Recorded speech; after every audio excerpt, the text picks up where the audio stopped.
Olá, alunos EBED, sejam muito bem-vindos a esse nosso quinto encontro dentro desse importante módulo de jurisdição e competência.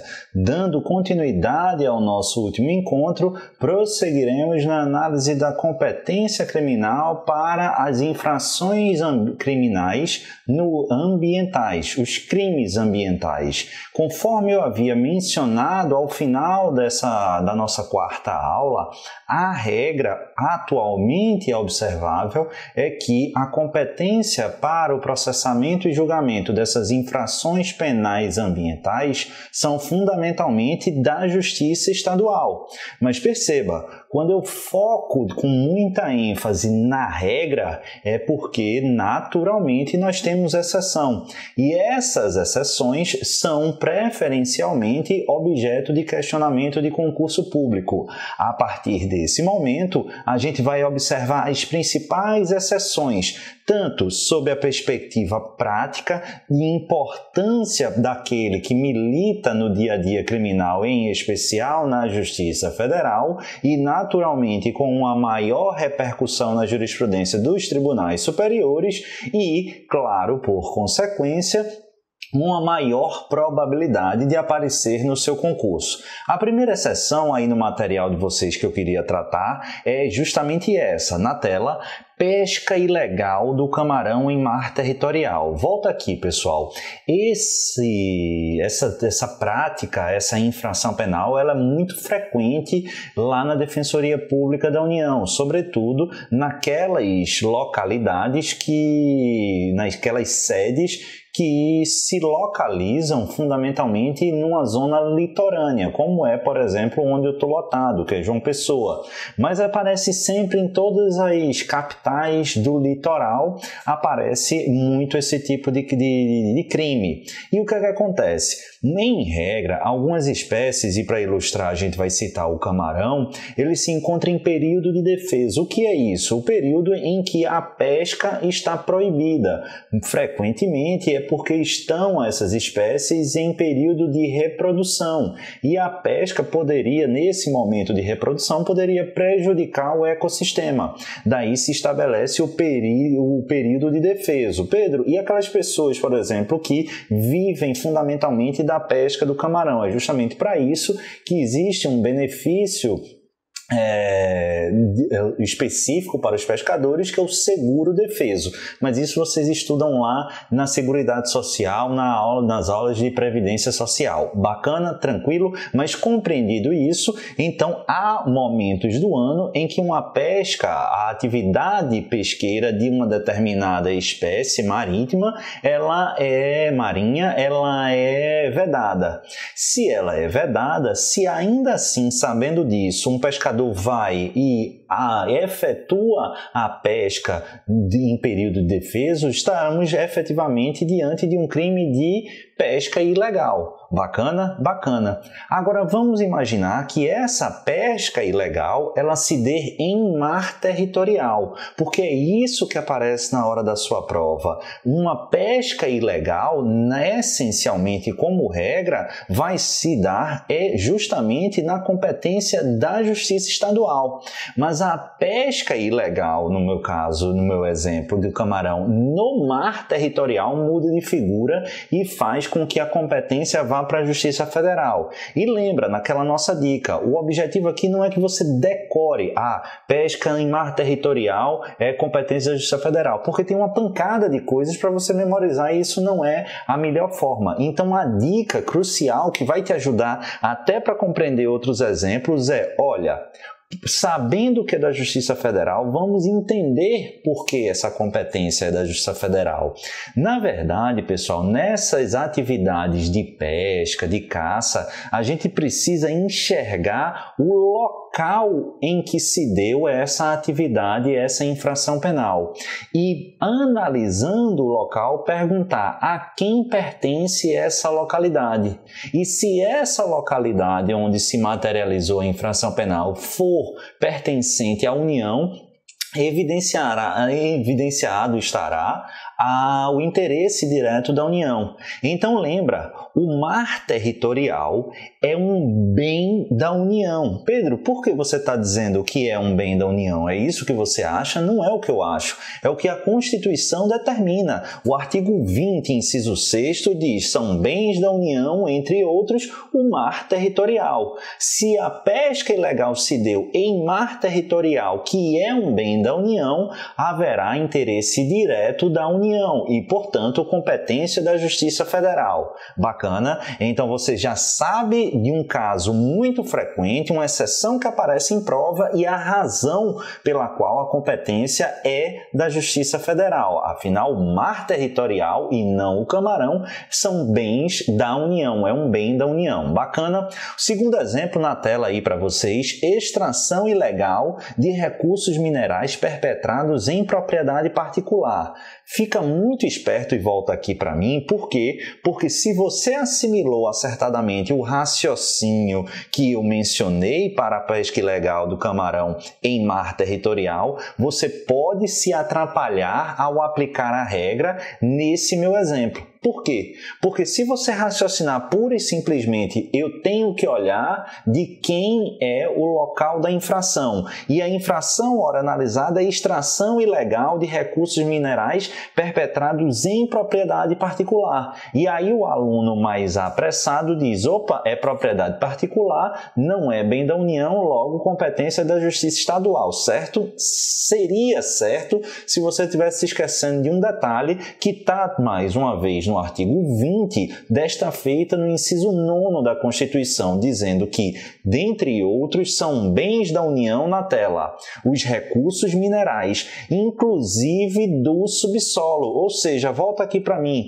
se o crime ambiental for praticado envolvendo recursos minerais, não interessa se aqueles minérios eles estavam na superfície da propriedade ou no subsolo. O fato é que, em sendo recurso mineral, haverá a propriedade da União, serão bens da União e, portanto, a atividade ilícita criminal praticada contra eles ou diretamente a eles relacionados afeta diretamente os interesses da União, que justifica a competência da Justiça Federal. Então fica muito esperto, por quê? Porque essa é uma linda questão para prova objetiva. O teu examinador coloca lá um crime de extração ilegal de minério, de recursos minerais, dentro do subsolo de uma propriedade ou da superfície de uma propriedade particular. Aí você vai e marca Justiça Estadual. Está errado, é Justiça Federal. Por quê? Porque recurso mineral é bem da União, afetando o interesse diretamente dela, o que justifica, na forma do artigo 109, inciso 4º, a competência da Justiça Federal. Bacana? Avança aqui comigo. Por quê? Porque ainda temos aí, esse para mim, pessoal, é o meu favorito. Muita gente erra aqui e eu quero que você redobre as atenções. Se você está com sono, acorde e preste atenção, porque isso aqui é lindo para aparecer na sua prova. O que é lindo, Pedro? Crime ambiental cometido contra ou na floresta amazônica. Pessoal, muito cuidado. Por quê? Porque quando aparece isso aqui em prova, o aluno já imagina: opa, floresta amazônica, o pulmão do mundo, aquela coisa toda. É claro aqui que tem um interesse gigantesco da União. E aí, quando você vai, deixa eu dar uma olhada na Constituição, e aí você enxerga lá no artigo 225, parágrafo 4º, que a floresta amazônica brasileira é um patrimônio da União. E aí, quando você, aliás, é um patrimônio nacional, e quando você analisa sobre essa perspectiva, fala: opa, patrimônio nacional é patrimônio da União. Logo, a competência será da Justiça Federal. E aí é que o candidato erra. Por quê? Porque bem da União, patrimônio da União é uma coisa, patrimônio nacional é outra. Patrimônio nacional é um patrimônio da nação, com perdão da redundância. Pertence a mim, pertence a você, pertence à União, mas pertence a estados, municípios e Distrito Federal. Pertence a toda a coletividade e não há uma exclusividade no pertencimento da União. Daí porque os crimes praticados em patrimônio patrimônios nacionais, entre eles a floresta amazônica, não afeta diretamente com exclusividade a União. Daí se conclui que o interesse afetado da União nessa situação é meramente indireto, reflexo, imediato, que não justifica a competência da Justiça Federal. Então fica esperto, por quê? Porque o crime ambiental praticado em patrimônios nacionais, sejam eles quais forem, a competência será da Justiça Estadual e não da Justiça Federal. Aí lê comigo o artigo 225, parágrafo 4º, para você perceber a gama de questões que podem aparecer na sua prova e que muita gente vai errar. Na tela, a floresta amazônica brasileira, a Mata Atlântica, a Serra do Mar, o Pantanal Mato-Grossense e a Zona Costeira são patrimônio nacional e sua utilização far-se-á na forma da lei, dentro das condições que asseguram a preservação do meio ambiente, inclusive quanto aos recursos minerais. E aí, perceba, o crime praticado em qualquer dessa localidade, a competência será da Justiça Estadual e não da Justiça Federal. Por quê? Porque patrimônio nacional, repetindo, não é patrimônio da União. O Supremo Tribunal Federal já encarou e enfrentou essa temática uma série de vezes, entre elas, se você tiver curiosidade, dá uma conferida aí no RE 349/189 lá da primeira turma. Mas avança comigo porque eu ainda quero trabalhar mais 2 exceções com vocês. Aliás, são 3, né? Por quê? Porque ainda tem essa 4ª exceção aqui que diz: pesca proibida em rio que faz divisa entre mais de um Estado-membro. Aqui é bem rápido, pessoal, é só para ilustrar como é importante a gente conjugar e fazer uma interdisciplinariedade de estudos, né? Vocês estudam esse artigo 20 tanto em direito constitucional, mas sobretudo em direito administrativo, né? Quando estão estudando bens e em especial bens públicos. Esse artigo 20 ele é muito importante. Por quê? Porque, mais uma vez, você precisa saber o que é um bem da União e se o crime ambiental for praticado nessa localidade que é um bem da União, a competência será da Justiça Federal. E a pesca proibida em rio, se eu tivesse só assim essa informação, os rios, como regra, não pertencem à União, não são bens da União, então a competência seria da Justiça Federal. Mas um rio particular, por quê? Porque é um rio que faz divisa entre mais de um Estado-membro. E olha o que diz o artigo 20, inciso 3º da Carta Magna. São bens da União os lagos, rios e quaisquer correntes de água em terrenos do seu domínio ou que banhem mais de um Estado. Justamente aqui é a situação do nosso exemplo. Daí porque esse crime vai ser, mais uma vez, da competência da Justiça Federal. Item E, crime ambiental de manter em cativeiro espécies em extinção. Pessoal, isso aqui é muito importante porque durante muito tempo STJ e STF eram incertos nessa temática. Há uma série de julgados, inclusive, apontando nessa situação para a competência da Justiça Estadual, julgados mais antigos. Só que, atualmente, o que prevalece para sua prova é que os crimes ambientais envolvendo a manutenção em cativeiro de espécies em extinção, elas são fundamentalmente da competência da Justiça Federal. E por que a Justiça Federal tem competência para processar e julgar essas infrações penais? Presta atenção, por quê? Porque o raciocínio dos tribunais superiores foi na seguinte linha: qual instituição, qual órgão ostenta a atribuição para catalogar ou indicar as espécies que estão em extinção e, portanto, não são passíveis de captura, de caça? Justamente o IBAMA. O IBAMA, que é uma autarquia federal ambiental. E se é o IBAMA que tem a atribuição fundamental de catalogar, de indicar expressamente as espécies em extinção, regulando a atividade de caça e das suas respectivas capturas, quando há manutenção em cativeiro de forma irregular dessas espécies, estaria havendo a afronta, em última análise, a uma atuação, a uma atividade inerente ao IBAMA, à Autarquia Ambiental Federal e, portanto, atingindo aquele pressuposto demandado e exigido no artigo 109, inciso 4º, segunda parte, justificando a competência da Justiça Federal para processar e julgar a referida infração penal. Quero só trabalhar mais um exemplo aqui. Esse é semi-intuitivo e eu vou explicar por que eu estou colocando esse semi-intuitivo, mas é muito importante porque foi objeto de repercussão geral. A gente vai ver, muito provavelmente na próxima aula, a competência da Justiça Federal quando estivermos diante de crime com transnacionalidade ou internacionalidade e sobre os quais recai um compromisso internacional em convenções, tratados internacionais admitidos, subscritos pelo Estado brasileiro, pelo Brasil. Mas um grande exemplo já é aqui. Por quê? Porque o Brasil, ele subscreveu uma série de tratados e convenções de orientação ambiental se comprometendo a zelar pelo patrimônio ecológico, a zelar, inclusive, em face de algumas espécies de animais silvestres, zelando por algumas espécies de animais em extinção.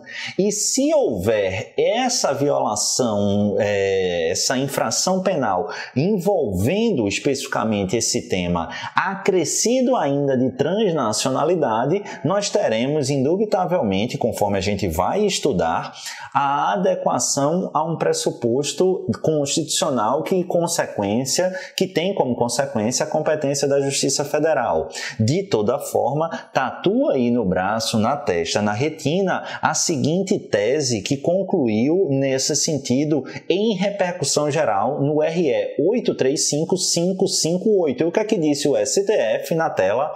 Compete à Justiça Federal processar e julgar o crime ambiental de caráter transnacional que envolva animais silvestres ameaçados de extinção e espécimes exóticas ou protegidas por compromissos internacionais assumidos pelo Brasil. Essa tese aqui, volta para cá, ela não se amolda com perfeição ao artigo 109, inciso 4º, e porque eu coloquei aqui justamente porque a gente já estava abordando a temática dos crimes ambientais. Mas lá na frente, quando a gente for estudar esse dispositivo que fala da transnacionalidade e dos crimes cuja prevenção o Brasil se comprometeu no âmbito internacional, eu rememorarei essa aqui, que é o tema 648, com repercussão geral no Supremo Tribunal Federal. Bacana? Tranquilo? Avança aqui comigo, por quê? Porque findamos, tá, pessoal? Acabamos o que eu tinha para falar sobre crimes ambientais. Temos a regra e trouxe aí para vocês 5 ou 6 exceções, deixa eu ver aqui, eu trouxe 6 exceções, né? A, B, C, D, E e F. 6 exceções, acho que a gente já garante um ótimo acervo aí para a prova. A dica que eu trago como complemento é sempre ficar de olho espiando a jurisprudência dos tribunais superiores. Radicalmente mudando de assunto, vamos tratar aqui dos crimes contra a fé pública, tema importantíssimo. E eu quero, pessoal, que já nesse início vocês se liguem em 3 dicas para que a gente estude aos crimes contra a fé pública. Ao menos 3 regras eu quero que vocês materializem. Por quê? Porque vão nos ajudar a esclarecer 60% e 70% dos eventuais problemas práticos que a gente venha a ter. São 3 regrinhas que vão nos ajudar a identificar o órgão jurisdicional competente. Primeiro de tudo, qual tipo penal envolvendo falsidade documental que eu estou tratando? Eu preciso saber se é um crime de falsidade documental, que o agente pratica a fraude documental, a falsificação documental, ou se é o crime de uso desse documento falso. A segunda regra que eu quero que vocês entendam e lembrem uma é o tipo. Qual é o tipo que a gente está falando? Outra é qual é o órgão responsável pela produção desse documento. E, por fim, perante qual órgão, qual agente público esse documento falso fora apresentado. Com essas 3 regras, a gente já suplanta e supera aí muitas dificuldades práticas. Pedro, não entendi. Calma, é natural que você não tenha entendido, porque eu ainda não expliquei nada. Eu só quero que vocês lembrem dessas 3 regrinhas. Quais regras? Qual é o crime que a gente está analisando? Quem é que tem atribuição para expedir o respectivo documento e perante quem a gente apresentou esse documento. Bacana? Vamos começar aqui com falsidade documental. Aquela ideia de eu altero um documento. Essa alteração pode ser ideológica, no que tange ao conteúdo, ou propriamente material e formal. Então, eu pego um documento, o documento ele é perfeito, só que as informações que eu insiro nele, repassando-as para a instituição, o órgão que tem o condão e a atribuição de expedir esse documento, elas são falsas. Eu tenho uma falsidade ideológica. Ou então eu tenho um documento e eu altero, faço uma contrafação aqui e altero formalmente, materialmente aquele documento.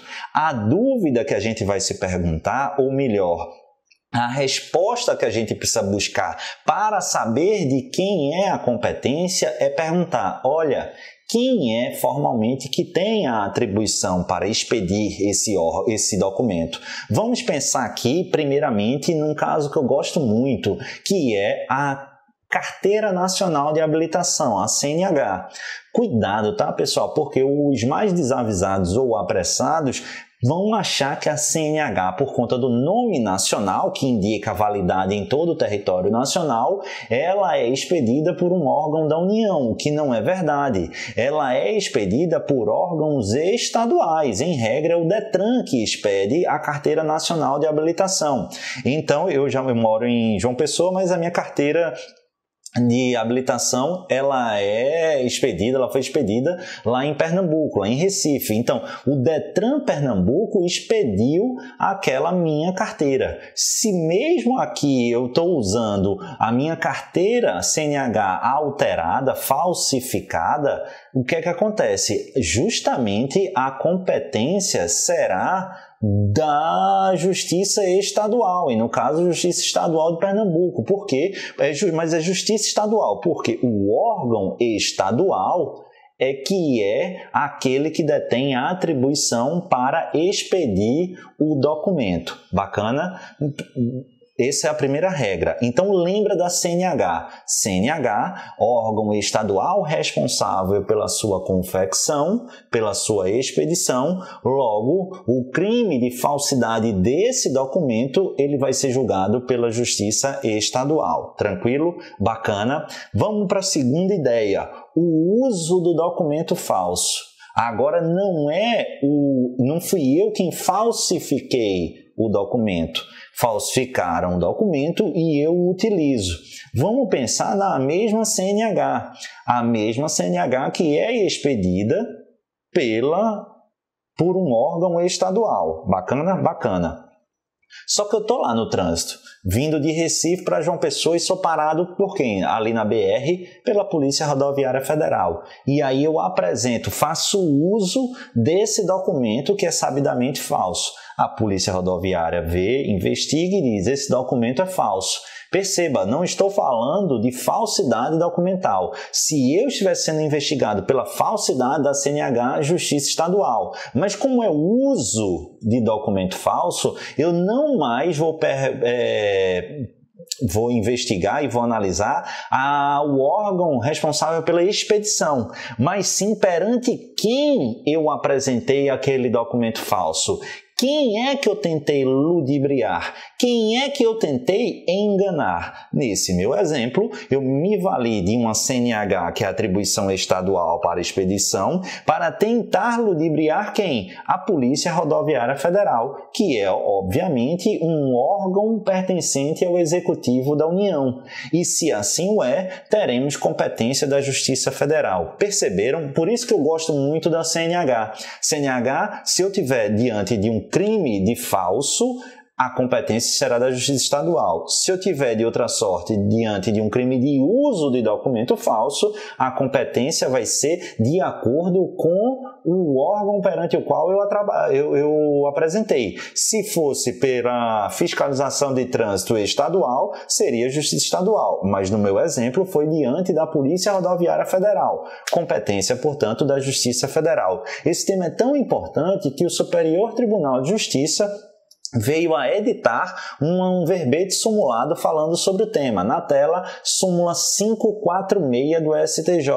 A competência para processar e julgar o crime de uso de documento falso é firmada em razão da entidade ou órgão ao qual foi apresentado o documento público, não importando a qualificação do órgão expedidor. Como eu sempre gosto de dizer para os alunos, e digo naturalmente para vocês, faz e lembra dessa súmula 546 casando com o meu exemplo. Bota assim, a competência para processar e julgar o crime de uso de documento falso, aí puxa uma setinha e diz, será da Justiça Federal no exemplo, vai ser firmada em razão da entidade ou órgão, puxa outra setinha, no exemplo, Polícia Rodoviária Federal, ao qual foi apresentado o documento público, qual documento CNH, não importando a qualificação do órgão expedidor, traçando DETRAN, respectivo estado. Se for documento falso, é competência da Justiça Estadual, mas esse de apresentação e de uso de documento falso não é a partir do órgão expedidor, mas sim perante o qual eu apresentei. Primeira observação que eu quero tratar aí com vocês, tema lindo para cair em prova de concurso federal, tá, pessoal? Muita atenção, por quê? Porque entendimento jurisprudencial é importante, simulado extremamente importante, mas doutora, súmula vinculante é daquele que você precisa desenhar no coração e beijar no cotovelo. Presta atenção que eu estou falando da falsificação de carteira de habilitação de arraiz e amador. Se eu tiver diante de um crime de falsificação de carteira de arraiz e amador, de quem será a competência? Pedro, calma lá. Primeiro de tudo, eu não sei nem quem é arraiz e nem quem é amador. Pessoal, carteira de arraiz e amador, carteira de habilitação de arraiz e amador, é uma carteira arraiz amador é uma carteira utilizada para a atuação e para a habilitação de algumas engrenagens marítimas. Então, se você quiser precisar ou desejar pilotar um jet ski, uma lancha de pequeno porte, esses instrumentos aquáticos aí, você precisa de uma habilitação. Ah, Pedro, não é só pegar aí, não, eu tenho um lugar lá que eu alugo e vou embora. Isso está errado, tá, pessoal? Fique esperto aí, por quê? Porque, em princípio, você precisa. É uma regularização, um controle. Do contrário, vários absurdos e acidentes e crimes até poderiam e são efetivamente praticados. Mas vamos imaginar que eu estou doido para andar de lancha e aí eu não tenho uma carteira de arraiz de amador. E aí o que é que eu faço? Eu falsifico essa carteira de arraiz de amador. E aí, essa falsificação que eu fiz vai ser crime? Sim, crime de documento falso. Mas vai ser crime processado onde? Aí é que está a questão. Presta atenção, pelo amor de Deus, nesse entendimento. Avança aqui comigo. A súmula vinculante 36 do Supremo Tribunal Federal diz o seguinte na tela: compete à Justiça Federal Comum processar e julgar civil denunciado pelos crimes de falsificação e uso de documento falso quando se tratar de falsificação da caderneta de inscrição e registro ou da carteira de habilitação de arraiz amador, ambas expedidas pela Marinha do Brasil. Presta atenção, por quê? Porque, como a própria súmula vinculante diz, súmula vinculante 36, a carteira de arraiz e amador, ela é expedida pela Marinha do Brasil, figura entre as Forças Armadas. E se são de atribuição, se é a expedição de atribuição das Forças Armadas, da Marinha, por que razão, Pedro, naquele critério que você mencionou da atribuição para expedir, a competência seria da Justiça Federal e não da Justiça Militar?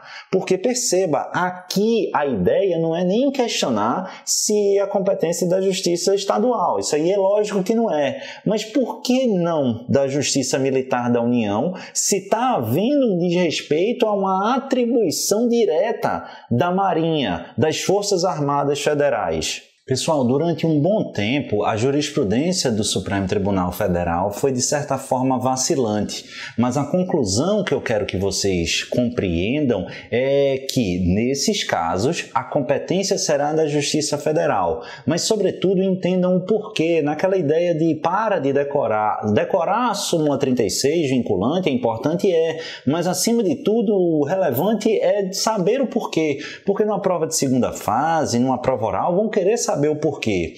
E o entendimento que prevaleceu no STF foi o seguinte, olha, para que uma conduta criminosa ela seja da competência da Justiça Militar da União, é preciso, além da afronta a um tipo penal militar, também que aquela conduta ataque, atinja bens, valores, ideais e direitos tutelados e vinculados tipicamente à atividade castrense da instituição militar. E nesse caso específico não é o que acontece. Aí você me pergunta, como não, Pedro? Se a própria súmula vinculante é expressa ao dizer que a carteira de habilitação de Arraiz e Amador é expedida pela Marinha do Brasil. Sim, é verdade. Só que nesse caso específico, a Marinha do Brasil ela não está atuando efetivamente como uma instituição militar da União, e sim com a atividade de polícia administrativa, que é o policiamento naval. Essa licença, a carteira de Arraiz e Amador, ela não tem características militares, ela tem características cíveis, é uma licença de natureza cível e atividades inerentes, como eu disse, à atuação de polícia administrativa. E o policiamento naval nada tem de vinculado à ideia de atuação militar. Tanto é verdade que, além da Marinha do Brasil, outras instituições também exercem esse policiamento marítimo e naval. Basta a gente se lembrar, a Polícia Federal faz também isso e outras instituições a depender da situação, Corpo de Bombeiros, entre outros, mas não é uma atividade essencialmente militar. E daí porque, lembrando da lógica, isso vocês estudam mais nas aulas de processo penal e direito penal militar, mas para um crime ser militar, da competência da Justiça Militar, a gente precisa, além do tipo do crime militar, ele previsto na legislação, naquelas situações lá do artigo 9º e tudo mais do Código Penal Militar, a gente precisa verificar um ataque, uma afronta a bens, direitos e atividades vinculadas e inerentes caras à atividade castrense, às instituições castrenses. Beleza? Bacana? Então, entende o porquê e tatua no braço, na testa e onde você quiser, no coração, a súmula vinculante 36. Avança comigo. Observação número 2. O uso de documento falso pelo próprio autor da falsificação.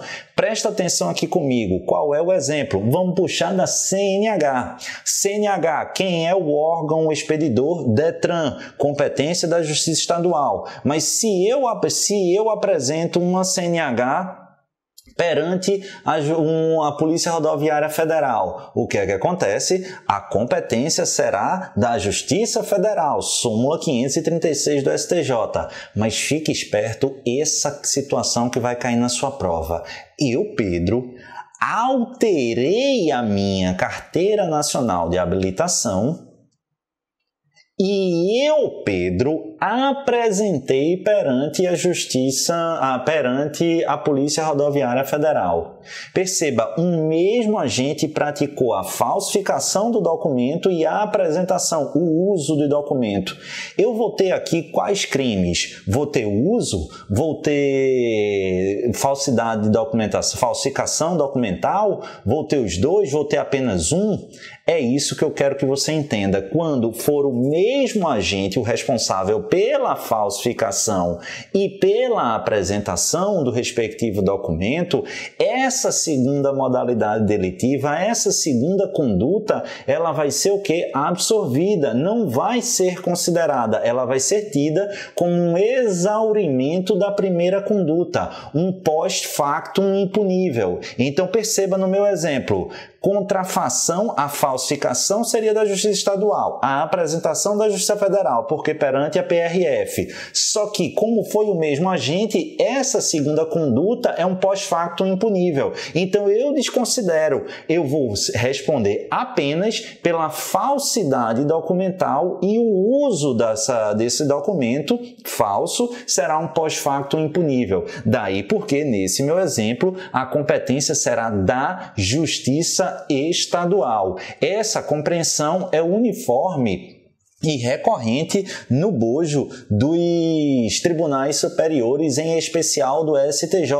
Eu trago aí julgados na tela de vocês, tanto da quinta como da sexta turma. Vou ler só o da quinta, mas vocês ficam aí analisando à vontade, tá? Diz aqui, nos termos do entendimento consolidado nos tribunais superiores, a utilização dos documentos ideologicamente falsificados deve ser absorvida pelo próprio ato de falsificação quando atribuído ao mesmo agente. Beleza? Tranquilo? E isso, portanto, terá repercussão na competência. Lembrando, se eu falsifico e uso, eu só respondo pela falsificação, porque o uso é considerado um exaurimento meritório, ou mero exaurimento, melhor dizendo, ou post-factum impunível. Avança aqui comigo, ainda trabalhando essa ideia de crime e fé pública e a respectiva competência, crime contra a fé pública e respectiva competência.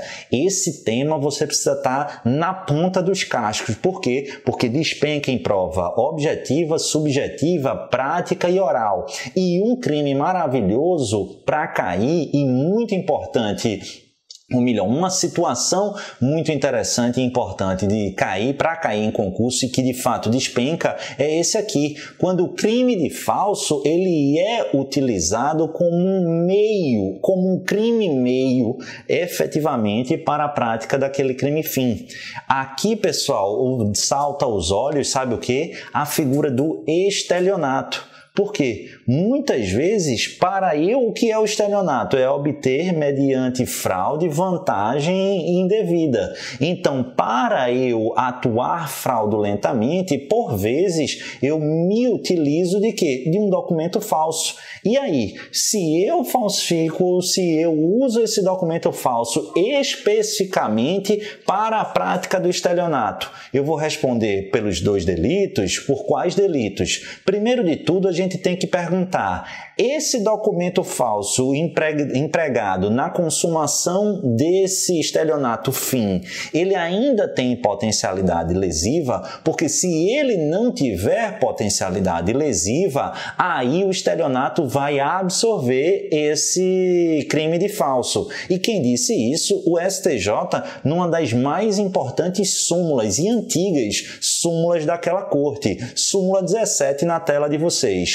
Quando o falso se exaure no estelionato, sem mais potencialidade lesiva, é por este absorvido. Bacana? Então fique esperto aí, por quê? Porque se eu pratico o estelionato e para a prática do estelionato eu me utilizo de um documento falso, eu vou responder pelo estelionato e uso documento falso? Não necessariamente. Se a potencialidade lesiva daquele documento falso se exaurir naquela conduta, o estelionato tem o condão de absorver. Caso contrário, ou seja, caso reste evidenciado que aquele documento falso continua comigo e ele ostenta efetiva e concreta potencialidade lesiva, Aí, naturalmente, a gente não irá falar de absolvição, beleza?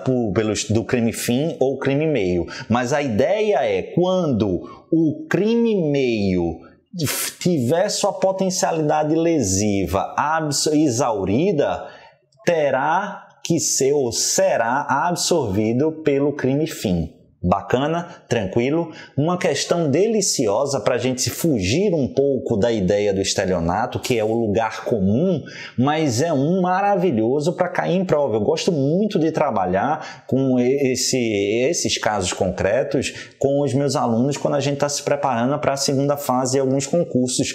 Perceba, vamos imaginar aqui crime contra a ordem tributária. Vamos imaginar aqui, e algo que era muito frequente, para, como é que eu posso dizer, grandes empresas que querem economizar e têm dentro do seu patrimônio muito carro, muito veículo.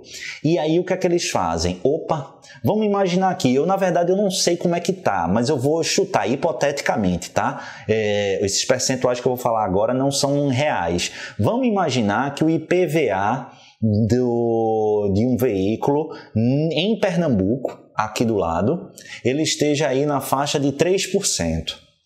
E o IPVA aqui na Paraíba esteja na faixa de 1,5%. Vamos colocar aí, vem, 1,5% aqui e 1,5% lá em Pernambuco. Só que a empresa é pernambucana, é situada em Recife. Só que ela tem uma frota aí de 200 carros. Aí ela vai dizer, rapaz, sabe o que é que eu vou fazer?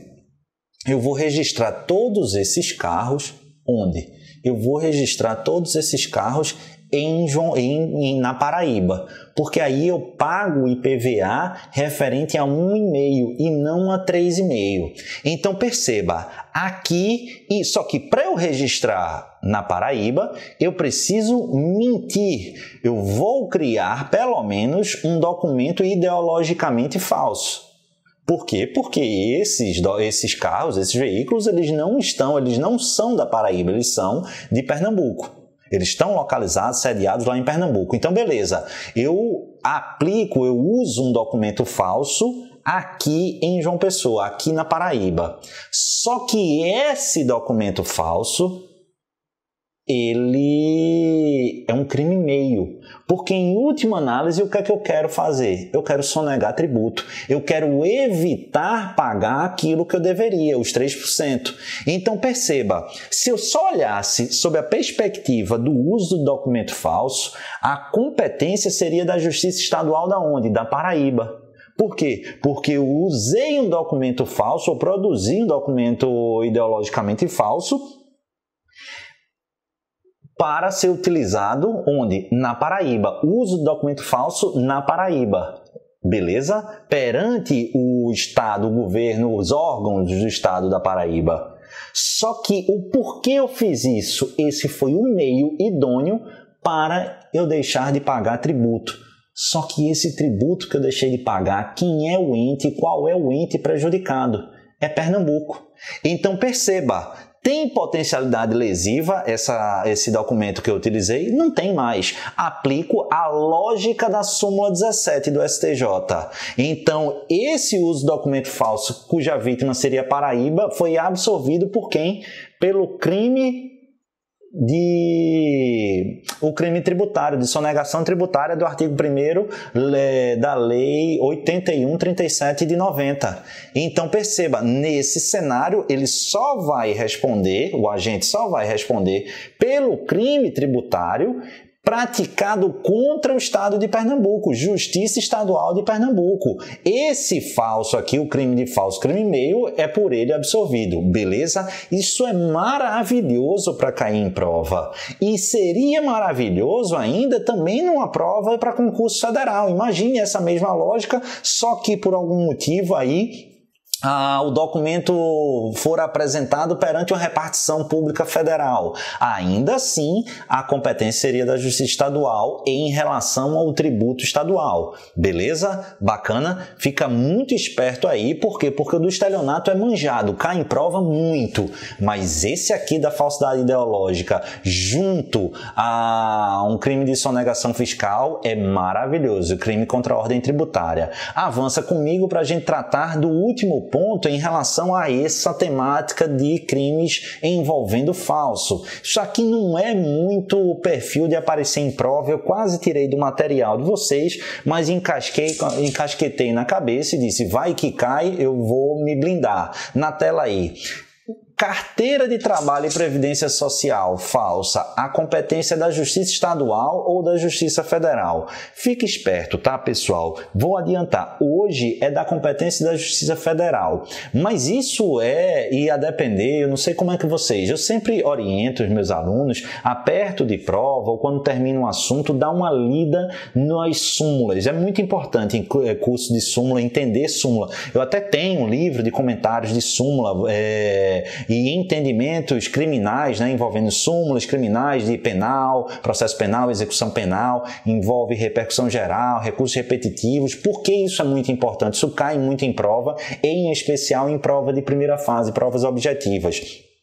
Mas aí o que é que acontece? Às vezes os alunos têm um documento lá, um material que está obsoleto, ultrapassado, e aí se atrapalha. É esse o problema dessa questão por mim apresentada. A súmula 62 do STJ dizia o seguinte, na tela, compete à Justiça Estadual processar e julgar o crime de falsa anotação na carteira de trabalho e previdência social atribuído à empresa privada. Só que qual é o grande problema, pessoal? É porque essa súmula ela foi inserida, pode deixar aí na tela, ela foi inserida antes da Lei 99/83, que conferiu alteração na redação do artigo 297. O que é que o artigo 297 ele diz? Ele tipifica o seguinte, falsificar no todo ou em parte documento público ou alterar documento público verdadeiro.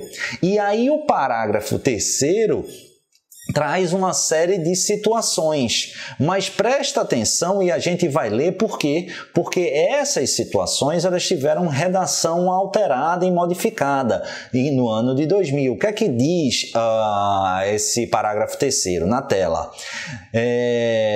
Nas mesmas penas incorre quem insere ou faz inserir na folha de pagamento ou em documento de informações que seja destinado a fazer prova perante a Previdência Social. 2. Na carteira de trabalho e previdência do empregado em documento que deva produzir efeito perante a Previdência Social. 3. Em documento contábil ou em qualquer outro documento relacionado com as obrigações da empresa perante a Previdência Social. Nas mesmas penas incorre quem omite nos documentos do parágrafo 3º, nome segurado, tal, incluído pela Lei 99/83. O que é que acontece, pessoal? Passa aí de slide.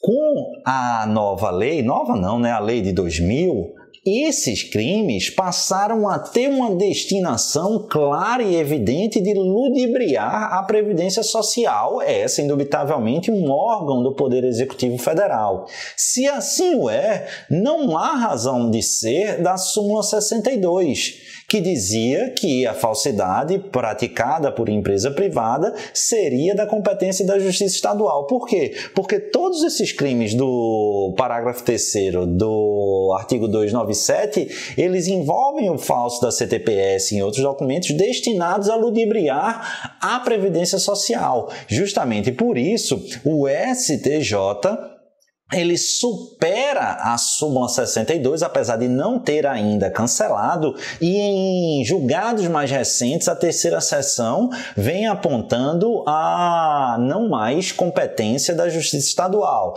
Título de exemplo, destaco aí o conflito de competência 135.200 de São Paulo e 127.706 do Rio Grande do Sul, que diz o seguinte na tela: o dispositivo legal incrimina a conduta omissiva de deixar deixar inserir em qualquer um daqueles documentos relacionados nos incisos do parágrafo 3º do artigo 297 o nome do segurado e seus dados pessoais, a remuneração, a vigência do contrato de trabalho ou de prestação de serviço. A omissão criminosa é restrita a esses dados, não exigindo o tipo a obtenção de qualquer outra informação. Sujeito passivo primário do crime omissivo no 297, parágrafo 4º, é o Estado e, eventualmente, de forma secundária, o particular terceiro prejudicado com a omissão das informações referentes ao vínculo empregatício e seus consectários da CTPS.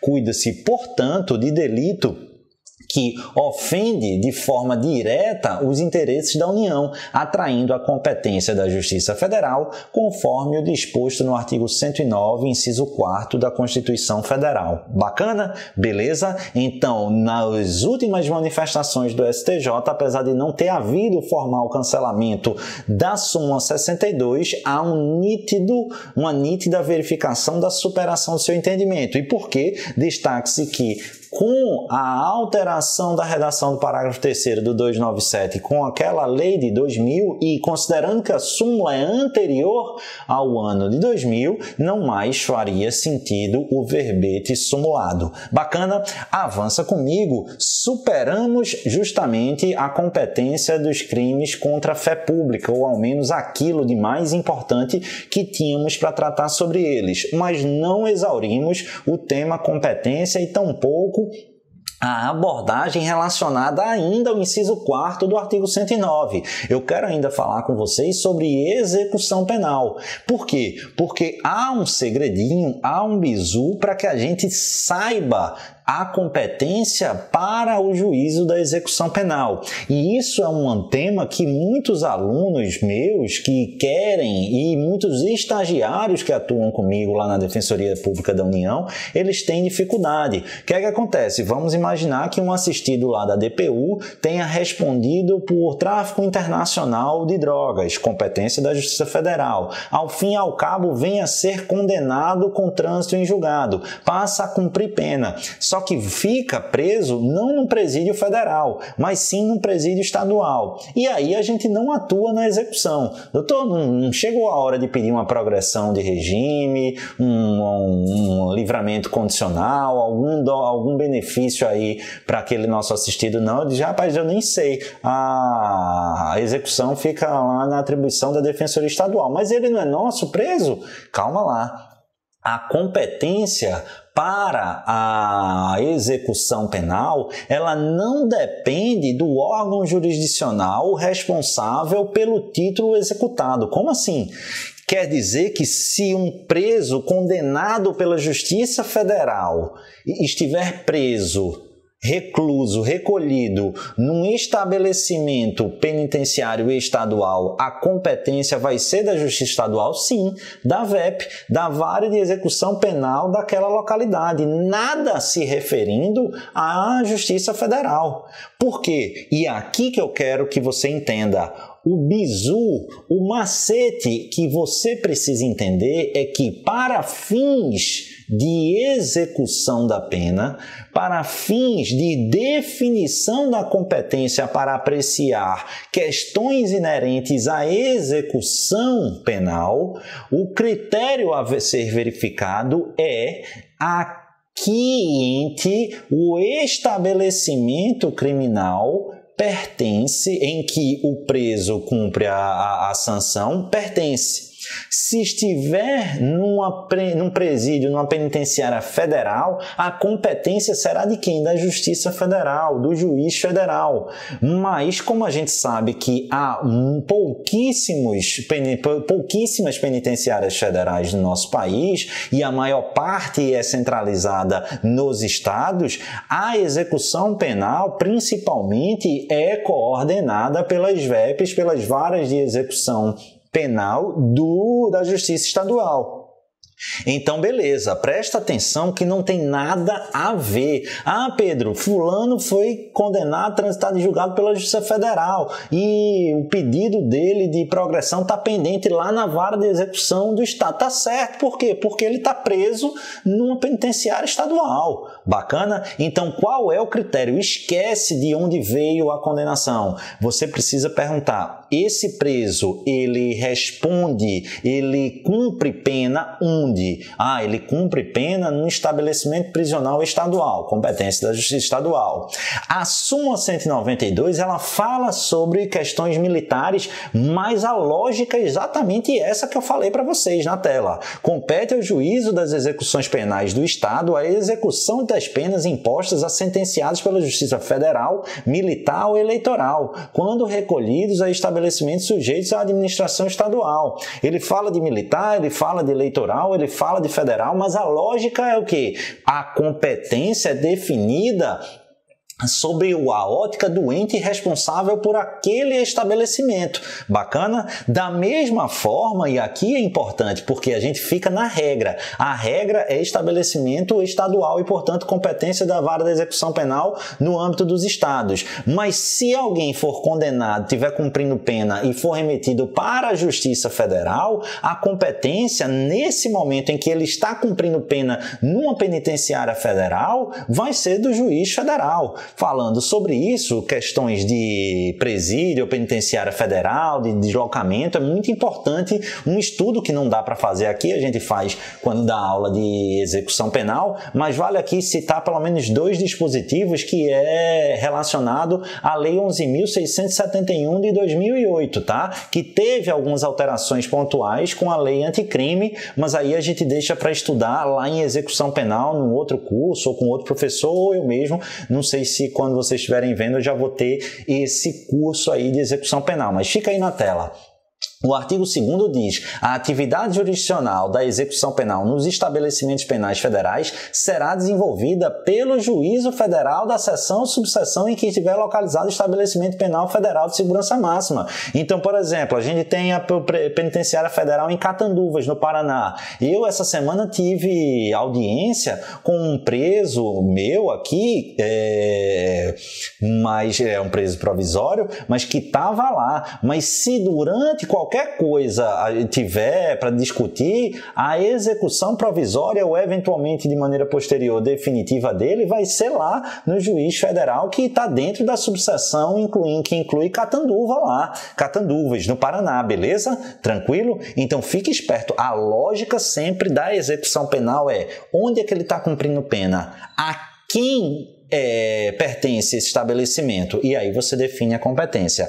O artigo 4º dessa Lei 11.671, ele é interessante também. Eu dividi aí no material de vocês rapidamente em 3 premissas. A admissão do preso, diz lá o dispositivo, condenado ou provisório, dependerá de decisão prévia fundamentada do juiz federal competente, após receber os autos de transferência enviados pelo juízo responsável pela execução da pena ou prisão provisória, parágrafo 1º. A execução penal da pena privativa de liberdade no período em que durar a transferência ficará a cargo do juiz federal competente. Não interessa, pessoal, volta aqui, se ele originariamente veio de um presídio federal, de um presídio estadual. Enquanto ele estiver naquela penitenciária federal, a competência para os incidentes da execução penal vai ser perante esse juiz federal responsável pelo aquele estabelecimento.